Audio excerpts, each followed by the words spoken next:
Welcome to Who's the Daddy with Alexandra K, the podcast where we discuss all things single mom by choice.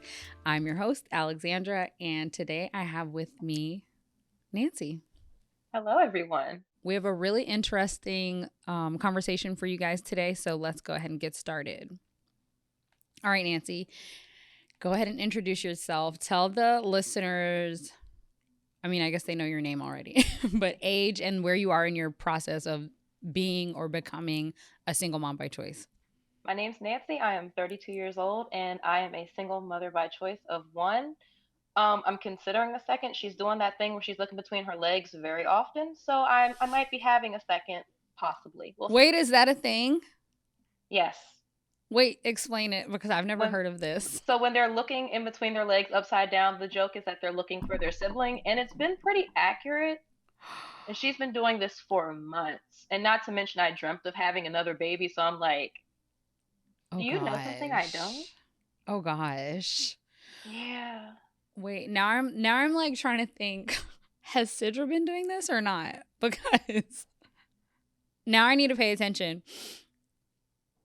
I don't think she's been looking through her legs. I think she's been, like had her feet by. Never mind, it doesn't matter. I'm gonna just pay attention when I get home. Yeah, no, because she's been doing this a lot. Like she does it like every day, and I'm like, Oh okay. gosh. Okay, well, let's start from the beginning. When was the first time you ever imagined or thought about becoming a single mom by choice? So this is going to What sound happened? insane. Like, yeah, what happened? So I was homesick one day from school. I was like 17, and I Googled, "Can you have a baby without a man?" And then I came across a single mom by choice community, and I was like, that looks like something I might do. Mm-hmm. So I just I went through a deep dive. I started looking at your options, how you could conceive. I looked at various sperm banks then, and then I was like, well, I'm getting ready to go to college, and if things don't work out, I'll touch back later. So went to college, became an adult. Don't recommend. Right. It's not what I thought it was going to be. But around the age of 25, I started looking again, and as soon as I started, because I was going to take it seriously then, I met someone. We were together about 5 years, and then after we broke up, I was like, yeah, I'm just going to go ahead and do this. Mm-hmm. So in 2022, that's when I began my treatment. I started with a local fertility clinic. I did my testing, and they said that I was fine and I could just do natural insemination, or I could do artificial insemination. They said, Wait a minute. Either way. Wait a minute. I have a question though. Yes. So when you finally decided to become a single mom by choice, because I know you thought about it for a while, and I think we're pretty similar in that way because I started thinking about it at 26. Like, how do you become a single mom on purpose? Yeah, like how do you do this? Can I skip the man part? Right. So did you feel obligated to have any like conversations with anyone, your mom, your family, stuff like that? No, my mom was a single mom because my father made her be one. And she, we have a joke that we both survive out of spite because, like, my dad did everything in his power to make us miserable, but he didn't. So he just lives in misery now. But no, I didn't. I do what I want. So I'm like, Yeah. I don't want to do it that way. Some of my family, they don't agree with it, and I really don't care. Yeah. Because it's always so interesting that's like a common question I get, and that's why I'm asking, because when people message me like on Instagram, I don't know what to tell my family, like how do I explain it? And it's just like, does your family consult you before they make their life decisions? Right, because like if they had to consult me, a lot of them would be living happier lives, just saying.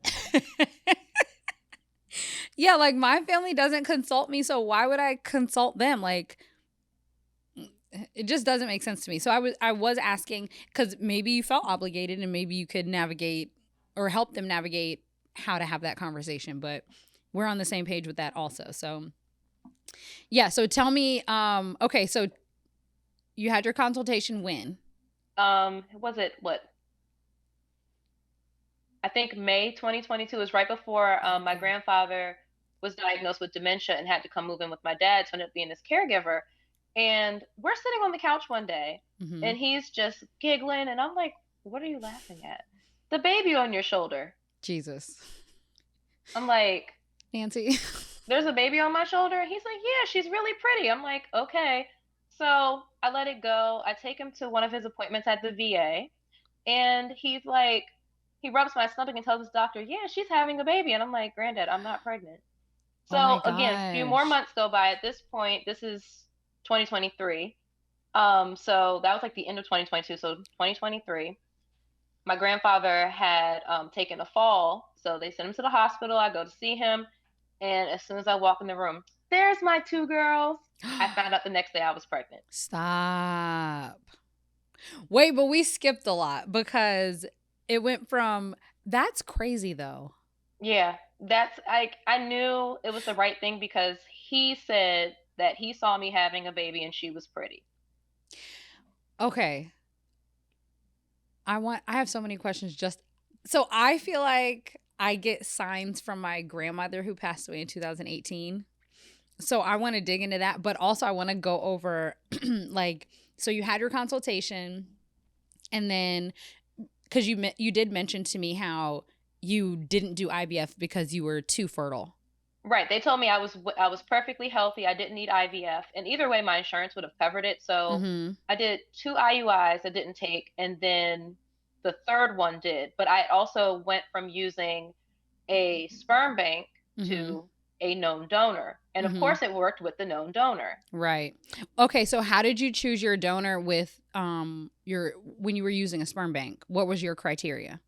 So for me, they just needed to be tall because Mhm. I'm short, so I wanted some taller children. Mhm. I wasn't picky on anything other than making sure they didn't have anything scary in their genetic history. Mine was Mhm. fine, but I just didn't want to potentially pass anything scary down.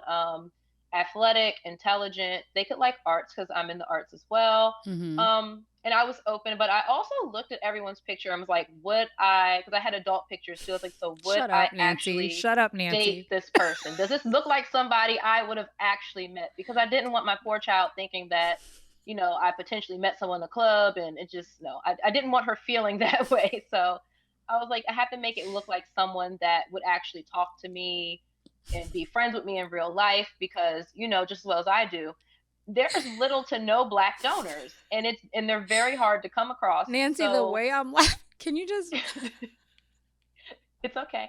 You're good. Okay, so you wanted it to look like someone okay, so so your sperm donor with the sperm bank, you wanted him to look like he would like approach you in public Yes. and that you would reciprocate. Like you would Yes. And okay, we had okay, to look like okay. we've at least been friends. We could have been friends in Okay. high school. We had to look like we at least would talk to each other. Friends. Okay, okay, okay, okay. I get that part because I Yeah. needed that in my maybe not the look. I needed the conversation to sound like that. Like Yeah. cuz you know how some donors on their conversation they're like, "Oh, I just really want to help people." And I'm like, I'm like, how broke are you? Jesus. I wasn't thinking that, but I was thinking like Sometimes I come from such a place of like weird desperation. I'm like, do you have friends? Like, are you socially like inept? What's going on? Because some of them sounded really unnerving. yeah, like I didn't like the overly helping portion. Like I mean, granted we all know that you're donating sperm because someone doesn't have sperm in for some reason. You know what I mean? Like Right. we know that it's a donation and donations help people, but like to to just say, "Oh, I just really want to help." It was just like It, if you're recording the conversation at this point, I think you're chosen already. Like you don't have to keep trying to be chosen. You know what I mean? right. And so that was odd for me, but I feel like my donor had like a good conversation where I felt like if I met him out in public on the elevator, standing in line somewhere about to check out at a store, like we would have a decent conversation, and I wouldn't think that like he doesn't know what 2 plus 2 is. Right. And that was a thing for me because I had looked at all the major sperm banks Mm-hmm. and I found some tea through TikTok. There is a lovely woman, Laura High. She is a donor conceived person Mm-hmm. and she gives you the down low on the whole infertility industry.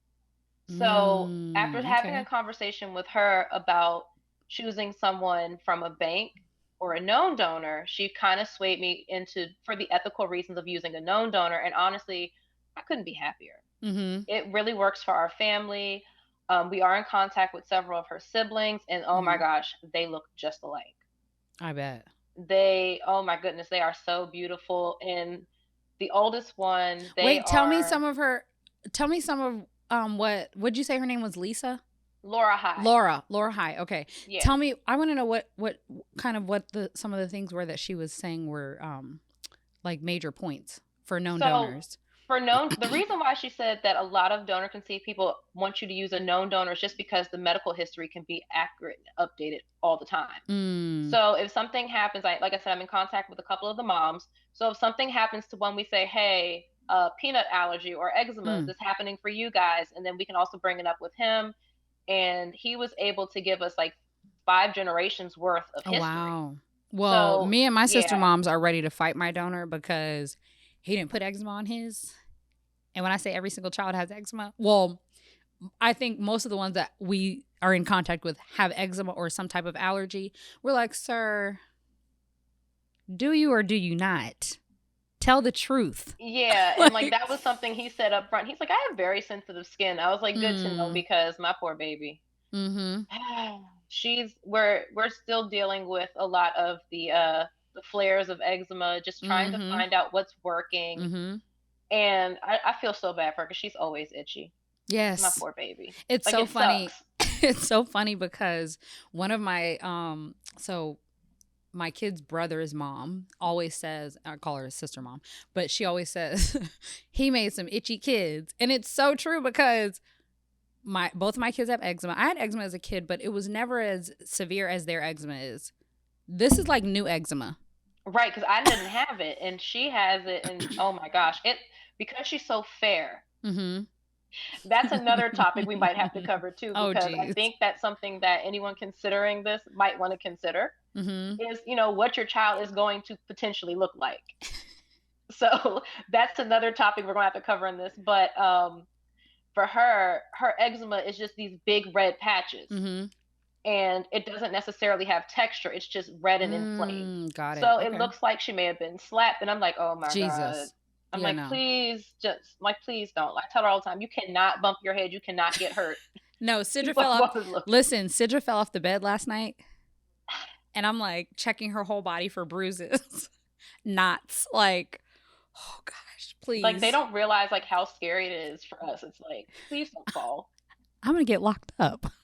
So back to Laura High. So after this is done, I'm going to send you her TikTok because she also had shed light on some known donors. And there's 2 very popular serial donors in the New York area. And one of them, I just so happened to brush shoulders with, and we were talking, and he was, willing to be my donor.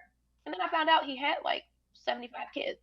Well, I've seen in some of these forums where the donors are saying, well, I made an Asian one, I made a black one, I made a white one. Now I need to make a Hispanic one. The breeding kink. Yep.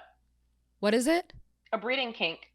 Oh gosh. Yeah, and it gets like that because you have so many that, like, there's that one famous guy, Ari Nagel. He has a whole documentary called The Sperminator. He can't even go to Israel anymore because he's donated so many times. Israel has banned him from entering the country.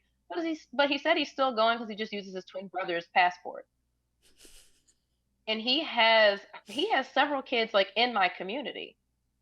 Oh gosh. Because there's a couple other moms. Well, I saw them. Well, I have seen.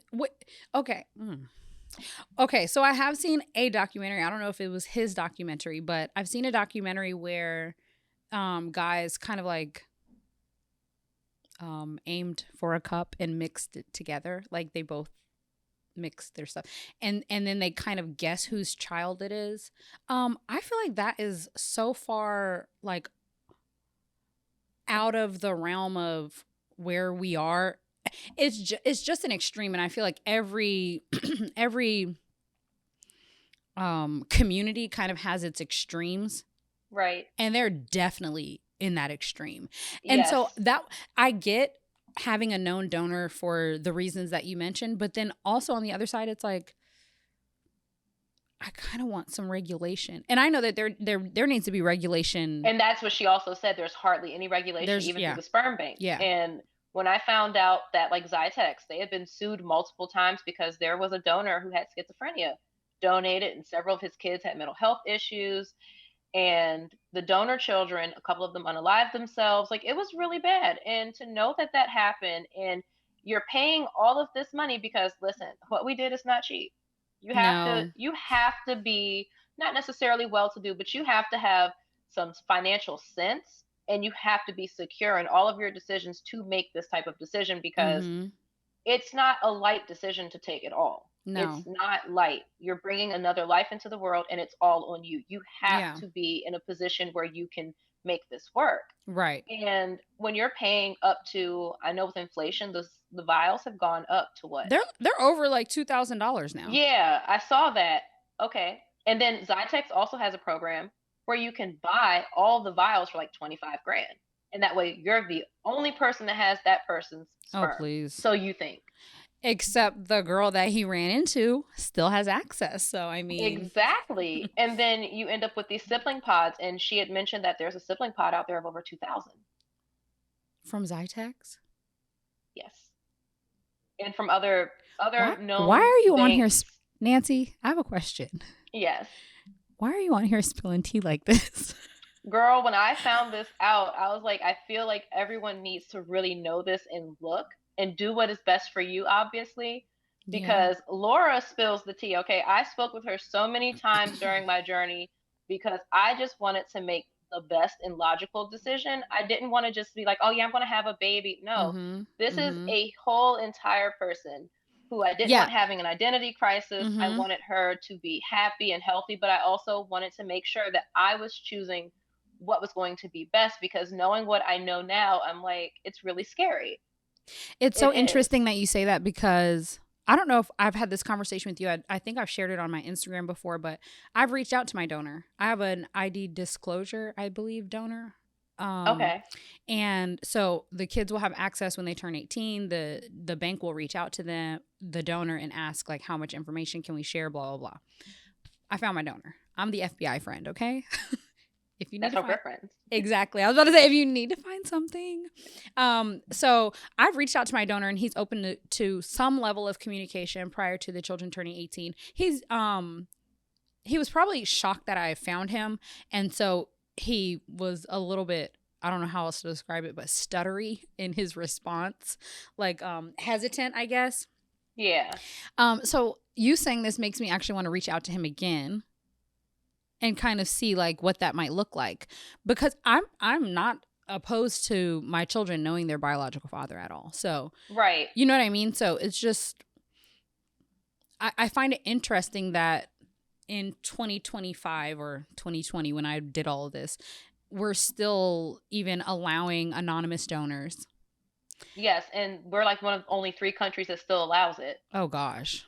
Yeah, so like I said, my girl Laura, I will connect you with her so you can Yes. really see her content, because she actually has a genetic disorder that I believe caused her to have like a tumor, or like a brain tumor or Oh something. gosh. And she found out she thought her whole life she was Italian. No, she was Ashkenazi Jewish. No. Yep. So her story, she's a comedian. She's very funny, and Oh, so like, she kind of makes fun of right, but herself. she has also made it possible for donor conceived families and recipients in general to be able to have access to the forums and Mm-hmm. the political spaces to say, hey, we need regulation, We because need we do. regulation. We do. Because We no need one should have regulation. 2,000 siblings. No. Just to think about how that manifests over the next decades is just like mind boggling to even kind of Right. fathom. It just shouldn't be a thing.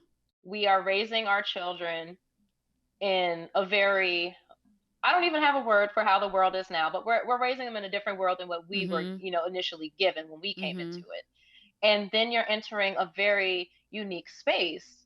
Mm-hmm. So most of the people you will see at these donor conventions are white, and Mm-hmm. they need to know that there's other families out there that are non-white, Mm-hmm. and make our faces known too, and let our children be known, so that way they can take up space, because it's Yeah. a very white space. Yeah. Yeah. And that's part of why I even started sharing my journey on Instagram, on YouTube, and why I'm starting this podcast and sharing stories here. Because when I originally started looking at this, I didn't see any Black women. Correct. Not one. I eventually found one and a Facebook group or like a forum where there were more Black women, but just like on the surface, and they were like, no offense to anyone, but they were much older. Right. I was barely 30 and these Yep. women were almost 40 and in their 40s. And so it's just a very different story when you're choosing this at 30 or in your mid 20s, looking and researching into this, and then doing this as a 40-year-old. And we still would be clearly sharing that similarity of being women of color, but they're different stories. They're different Right. And paths. that's something I was explaining to a friend that, the women that are in these groups are usually very established Mm-hmm. in their careers, they're established financially, and significantly they are older. Like I was one of the youngest people at my clinic. So Mm-hmm. they used to call me the baby of the clinic. Oh, I wow. am at my OB's office, I was the youngest. Yeah, because I wasn't the only single mom by choice, but I was the youngest. Mm-hmm. And my OB team, they were so good to me. They made sure that I had Mm-hmm. support groups to be connected to. Like when they found out I was doing this, they were like, okay, we're going to make sure that you have everything that you need. Mm-hmm. And they've connected me with such wonderful resources. And I'm still like the youngest of the group, but I'm in a position to live my life on my own terms. Right. Okay, And let's that's how go. I take it. I agree with you, but let's go back to so you chose your initial sperm donor, and you told us your criteria for that, Yes. and so then how many IUIs did you do? I did too. So you did 2 IUIs, and they were just not successful. Yeah, it just wasn't successful. The first vial, I was so mad because they made me pay my money and then the count was low. See, I and was then like, and then the sperm banks supposedly guarantee like certain levels of right, motility and all that stuff. right. And then they said, oh, well, we'll just pay for your fourth vial. You have to fail 3 times. I was like, you know what? I've had enough. Yeah. Now, it Yeah. is a funny story. I did go pick up my vial myself. Oh, And really? I took him out to McDonald's for a cheap date. Because I did go out to eat like right after we went to McDonald's. It was like an inside joke. So my best friend and I know she's sick of me. Talk about a cheap date. Yeah, I was like, we nicknamed him Kyle. So I got Kyle riding passenger princess with me, and I was like, let me take a picture with Kyle because this might be, my donor, and it might be my Right. baby dad, but it ended up Okay. not working out, and that's okay because I love what I have now. Yeah. Like my So daughter is perfect. wait, but I want to know how you found and chose your known donor. Because Lo I and did behold. consider a known donor, but it was someone I knew previously. You know what I mean? Well, did you know him? Because I don't even know if you knew him previously. No, I didn't. Okay. So So how'd you find one him? of her siblings, Uh-huh. the mom went to school with me. Oh, wow. Okay. And so we were talking, and I didn't think anything of it. And then um, my friend told me about the app she found him on. She said to message him. So I messaged him, and then we met up. We went out to eat. We chatted, and we talked about what this would look like on both sides. And at this time, let's see, she's number 4. So it was only Your friend's 2 daughter other, yeah, is the 4th child. Okay. yes. So I was like, okay. So at that time, it was only the 4 kids. And I was like, okay, well, I'll talk to him. So, like I said, we met and we talked. We had the contract signed. And just so you know, not every state honors donor contracts, but these lawyers will Oh, gladly I take your know. money to draw one. Of course. Of course. So, we had our contract drawn up. We stated what we wanted. And I told him that I was perfectly fine with us having irregular contact. He does not have to call every week. He is not expected to do anything. Mm-hmm. But quarterly visits, if that, maybe twice a year. We Mm-hmm. visit, I would say quarterly. And you guys are in like similar areas of the country? Yes. Okay. So like I said, we'll just meet up in a neutral place. Like we'll go to the park or something. You know, we make sure that we're exchanging updated information. We share pictures. Wait, The wait. So moms, the friend that you knew that had used the same donor as you, she knew that you wanted to be a single mom by choice? Yes. Okay. And then she said my donor is a known donor and he's willing to what? She said, Take oh, she on said, well, reach out to him and see. She said, because he's still donating. So I did. And he was true to his word. He capped off at 10. So once the 10th 10, child came, 10, oh, 10 children. Okay. yep, 10 children. And Okay. now we're just, he's on standby for siblings. But Okay. once he capped off at 10, he said, oh, no, I'm not helping anyone else. I'm retired. So now And he just do you know if like, he's ever donated to a bank? he is not donated to a bank. Okay. Okay. Yeah, I asked him. He said he is not. I'm going to take his word for it. But also, I don't think he has because he said the process of it was very lengthy. And he didn't like the fact that he said, well, you only get like $200 like every time you donate, but then you're selling it for almost 2,000. I don't like that. Yeah. Yeah. They make some money off Yeah, that. they do. And not to mention the storage fees. And if you ever purchase the vials and then say you don't use them and you want to sell them back, they only sell them or purchase them back at 50%. Correct. That's even if you leave them at the bank. Yep. So it's like you making money regardless. But okay, so you chose your donor. Yep. And I'm assuming you vetted him. Yep, I did. I made sure that he wasn't crazy, made sure that, he wasn't on nobody's registries. He checked out. And then I also found out that he and I had a mutual friend. They went to high school together. So I was able to vet him all the way around. Really nice guy. We had similar hobbies. And so I was like, he's okay, tall. He's tall. I said, I have seen pictures. Yep. I said, let's try next month. And we did. And then lo and behold. Shut up. Yep. We tried that next month. I was like, because I just kind of felt like, I was like, you know what? This is the guy. So did you do like because I know they have like are they like Mosey kits or something like that? So the oldest is a Mosey baby. Yep, okay. She is. Okay. And I did not get the kit because it was sold out. I got the Free to Mom one. Oh, okay. Yeah, so it worked. I mean, wow. like we didn't make the whole situation was weird anyway, but Wait, can you break down the situation? If that's too much, you don't have to, but can you break down like what that looks like? So we decided, okay, I was like, I'll get a hotel. And I had a friend to be a witness to make sure for, just for the sake of, we did have a, in case. Okay, so let me explain that real quick. Because like I said, I've been looking into being a single mom by choice for years before I actually did it. And I wanted to use a known donor. So I spoke to an attorney. When I was living in Florida, I spoke to an attorney and she says, if you have sex, they're never considered a donor. Correct. So I'm sure you wanted a witness to say, yep, we did not have sex. Shout out to my best friend Tisa because girl, she is my real baby daddy. She made sure that everything went smoothly. No, for real. Yeah, so we did the donation. We just, we chatted for a little while. I gave him his privacy. We did our thing, blah, blah, blah. We're done. And then I said, all right, we'll do the 2-week wait. And around day 10, that was when my grandfather ended up in the hospital. And he had messaged me. He said, hey, are you going to test yet? I was like, not yet, but I kind of. Oh, so he had known that you had done your what is it, ICI? Yes. Okay. And so, let's break real quick. An ICI is an intracervical insemination, right, whereas an IUI is where they put the sperm. Yeah, the IUI is very uncomfortable, and most people know ICI as the turkey baster method because it's basically the same thing. You just, you're using a syringe, but you're not using. No, that means you're very fertile, Nancy. Yeah, because instantly. You're telling me that you had 2 IUIs where they put everything all the way into your uterus, and this one you just dropped at the front door. Yep, and I was like, wow. And you were pregnant one time. Yep, now, one time. Also, they say that IUIs can take 4 to 6 times. It's pretty much just like having sex. And yes, ICIs are pretty similar. Like I said, you're just leaving it a bit further away from the egg. But you got pregnant on the first time. That's crazy.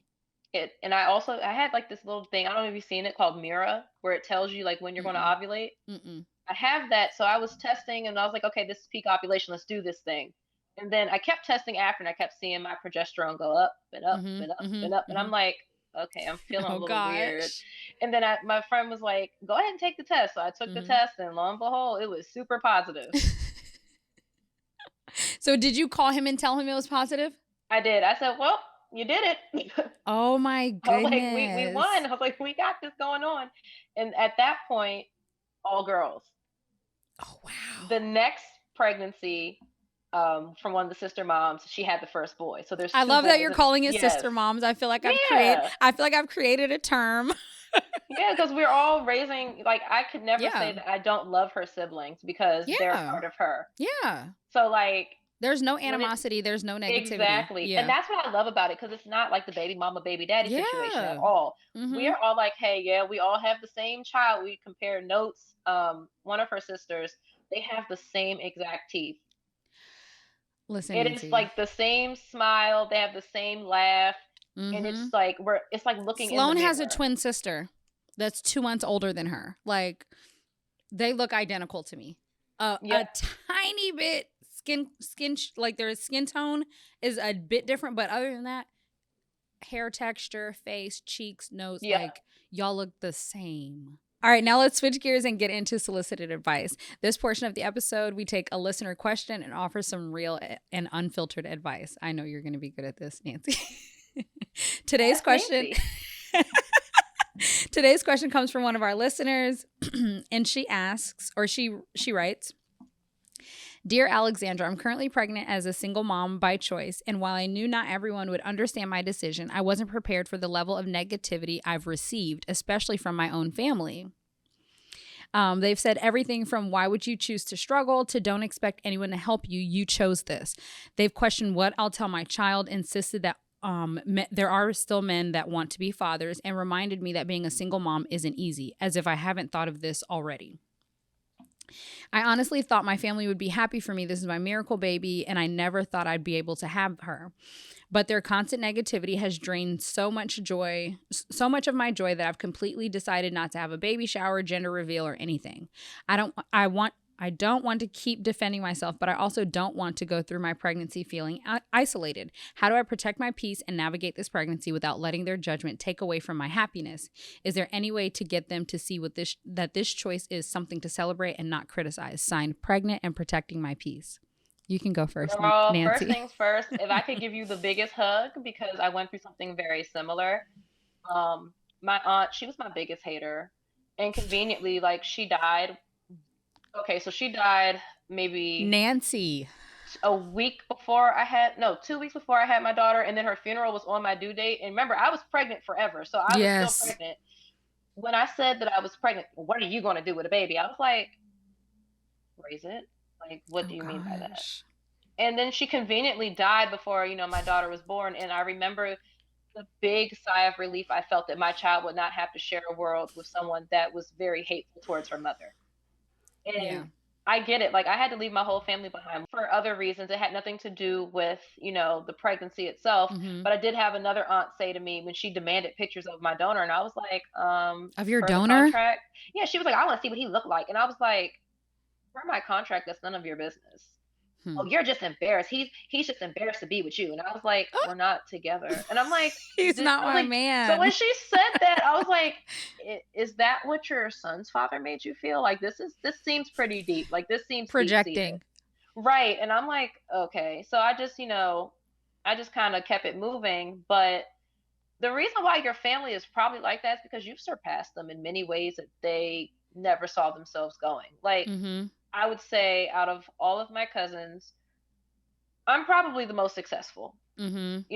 I live a good life. My home is peaceful. Mm-hmm. I'm raising my daughter well. I was raised well, and my mom was the OG gentle parent. The way that we're raising our kids now is how my mom raised me in the 90s. Mm-hmm. Which So, was very different than right, how parents were raising kids then. exactly. I wasn't getting slapped upside my head left and right. I don't think my mom hit me but maybe like 2 or 3 times in my life. Yeah. I always say, like, I look at parenting differently. I don't know why I do. I don't know if it's because of the path I chose or not, but I feel like I owe stuff to my kids. Yes. Like how people are like, "Oh no, like you're a child, close your mouth. You don't have an opinion, blah blah blah." Like, wait a minute. I'd be really sad if they weren't here. Like, Right, and that's I my really thing. My love them. family is like that. They don't respect kids. So I don't when like I that made at the all. decision, no, and I don't, and I remember the same aunt who had talked all that trash. I remember how she used to treat me. I was like, yeah, no. So that's when I made the infamous list about who was not allowed around my child, and my family realized I took it seriously because none of them have seen my daughter. Mm. None of them have. No And pictures or I have anything? couples. Nothing. Wow. If they see her, it has to be because I'm down in that particular area and I have her Mhm. with me. Mhm. We don't like. I had my godmother. Oh well, did you have the baby? I said, well, were you present during my pregnancy? Like, don't come around now when you weren't there. Like, don't Yeah, ask. my family is pretty fractured also, and I'll post my kids online like you've seen them, but Yeah. in person, I don't know how that would go. I mean, I don't imagine being in person with them, but also I just don't know. Cuz Sloan is a personality, like, so I don't know. But so for this person, I would say